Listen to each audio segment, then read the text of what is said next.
Assalamualaikum warahmatullahi wabarakatuh. Bagaimana kabarnya murid-murid?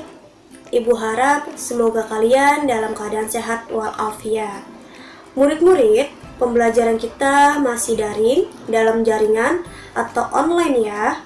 Dikarenakan situasi saat ini masih pandemi. Karena itu, kita semua harus wajib mengikuti protokol kesehatan yaitu 4M, mencuci tangan, menggunakan masker, menjaga jarak, dan menjauhi kerumunan.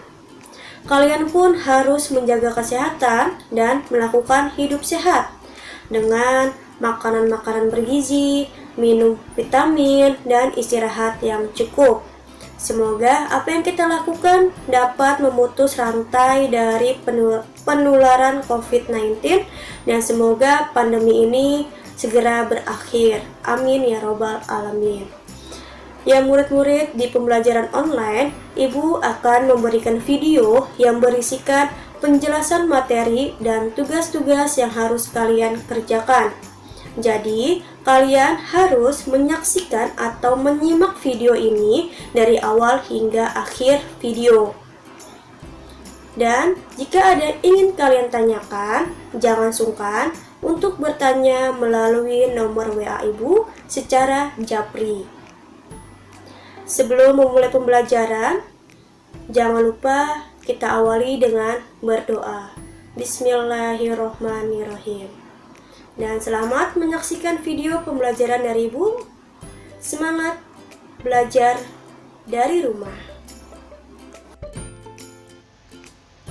Anak-anak, materi yang akan kalian pelajari adalah materi dampak penjajahan bangsa Barat di Indonesia. Sebelum masuk ke materi, di sini Ibu akan mengulang kembali atau mengulas kembali materi kita di minggu yang lalu. Ada yang masih ingat materi kemarin apa yang dipelajari? Materi minggu lalu adalah kebijakan pemerintahan kolonial di Indonesia. Kira-kira kebijakan apa sih yang diterapkan pada masa itu?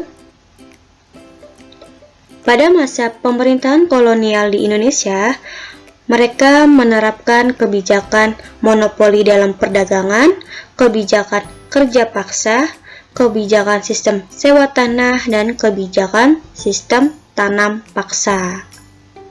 Nah, itulah kebijakan pada masa pemerintahan kolonial di Indonesia.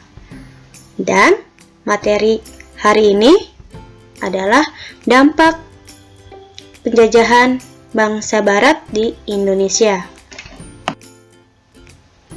Pada materi hari ini, tujuan pembelajaran di mana setelah kalian mempelajari materi ini, kalian diharapkan dapat menganalisis dampak politik dan pemerintahan pada masa penjajahan bangsa Barat.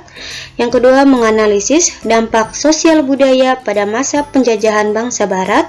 Yang ketiga, menganalisis dampak ekonomi pada masa penjajahan bangsa Barat. Dan yang keempat, menganalisis dampak pendidikan pada masa penjajahan bangsa Barat. Dampak penjajahan bangsa Barat di Indonesia, di mana kekuasaan bangsa-bangsa Barat di Indonesia sangat lama, terutama bangsa Belanda, di mana bangsa Belanda menjajah Indonesia sangatlah lama, yaitu 350 tahun atau 3,5 abad. Penjajahan bangsa Belanda tersebut menyebabkan perubahan kehidupan bangsa Indonesia dalam berbagai bidang kehidupan, meliputi bidang politik, bidang sosial budaya, bidang ekonomi, dan bidang pendidikan. Nah, keempat bidang inilah yang akan kita pelajari di hari ini. Dampak kebijakan bangsa Barat di Indonesia. Yang pertama, bidang politik dan pemerintahan. Pada masa pemerintahan Dendles, yaitu menerapkan politik adu domba, menghalalkan segala cara dengan tipu muslihat seperti penangkapan Pangeran Diponegoro. Adanya intervensi dan campur tangan dalam pergantian kekuasaan di lingkungan kerajaan atau pemerintahan pribumi. Daendels membagi wilayah kekuasaan kolonial Belanda di Jawa dibagi menjadi 9 prefektur dan terbagi 30 kabupaten. Setiap prefektur dipimpin pejabat kepala pemerintahan yang disebut prefek. Setiap pejabat prefek diangkat dari orang Eropa dan tugasnya mengawasi administratif dan keuangan para penguasa pribumi. Sedangkan kabupaten, di mana setiap kabupaten dikepalai oleh seorang regen atau bupati yang berasal dari kaum pribumi. Seorang bupati merupakan pegawai pemerintah yang digaji dan status bupati sama dengan camat atau priai, menjadi pegawai negeri. Pada masa pemerintahan Daendels, sebagai penguasa tertinggi adalah Gubernur Jenderal. Di tingkat pusat ini juga ada lembaga yang disebut dengan Raad van Indië, tetap perannya cenderung sebagai Dewan Penasehat. Departemen-departemen untuk mengatur pemerintahan secara umum, yaitu adanya Departemen Dalam Negeri, Departemen Pendidikan, Agama dan Kerajinan, Departemen Pekerjaan Umum, Departemen Keuangan, Departemen Urusan Perang, kemudian dibentuk pula Departemen Kehakiman pada tahun 1870, Departemen Pertanian pada tahun 1904, yang disempurnakan menjadi Departemen Pertanian, Industri dan Perdagangan pada tahun 1911. Pemerintahan dalam negeri ada pemerintahan Eropa dan pemerintahan pribumi. Selanjutnya, bidang politik dan pemerintahan pada masa pemerintahan Raffles.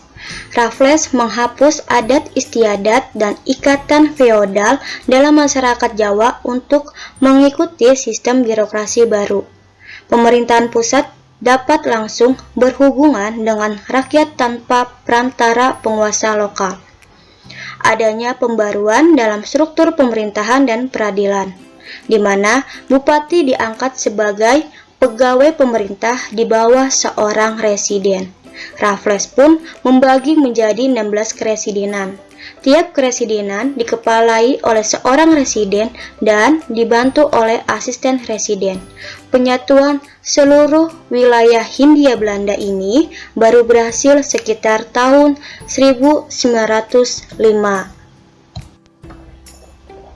Bidang yang kedua yaitu bidang sosial dan budaya. Bidang sosial adanya pembagian status atau kedudukan sosial, yaitu dibagi menjadi 3 golongan.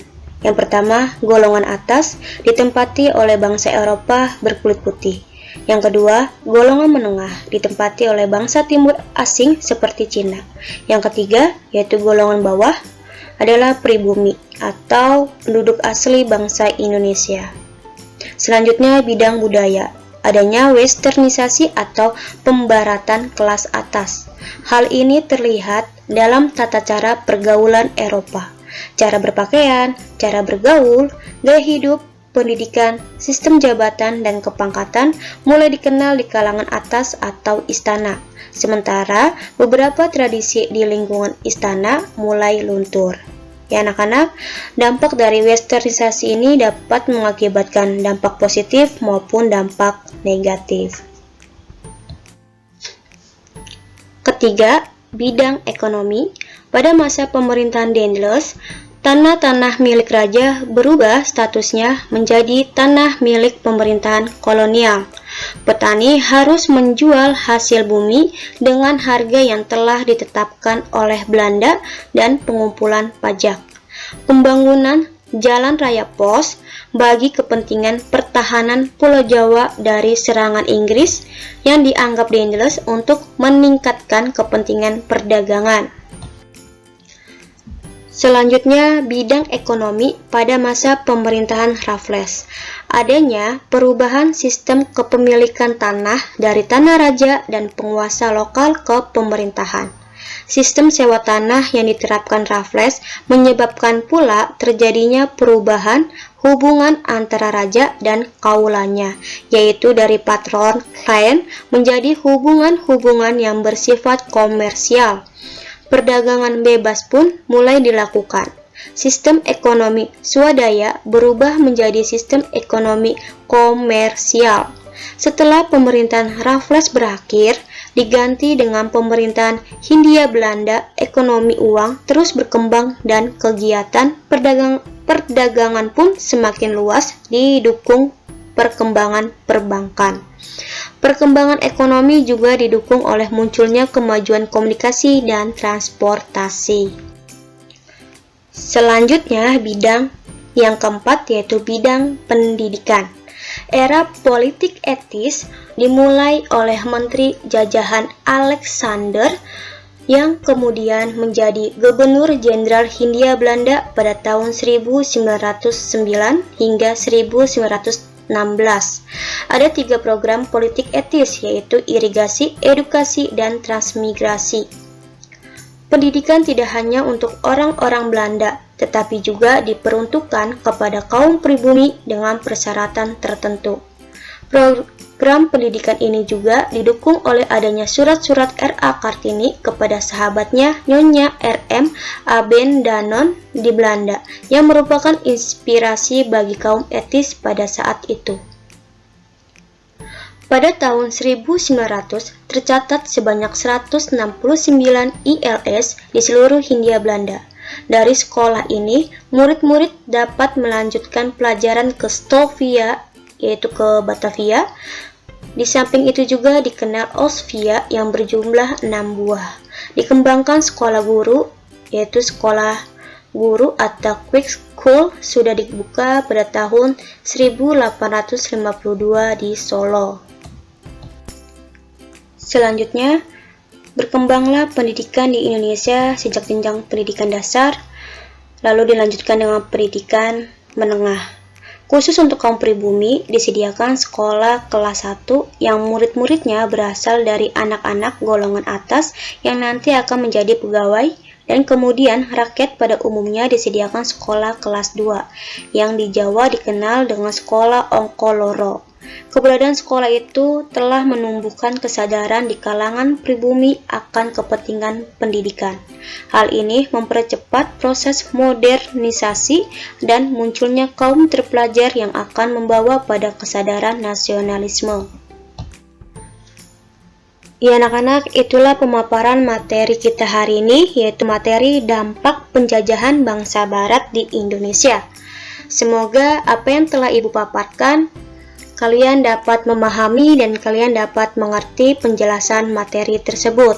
Namun jika ada yang kurang mengerti atau yang kalian kurang pahami, kalian bisa bertanya ke Ibu melalui WA secara japri. Ya anak-anak, besok kita akan mempelajari yaitu perlawanan rakyat Indonesia melawan penjajahan. Ya, Ibu akhiri pembelajaran kita hari ini. Cukup sekian dan terima kasih. Mohon maaf jika ada kekurangan. Assalamualaikum warahmatullahi wabarakatuh.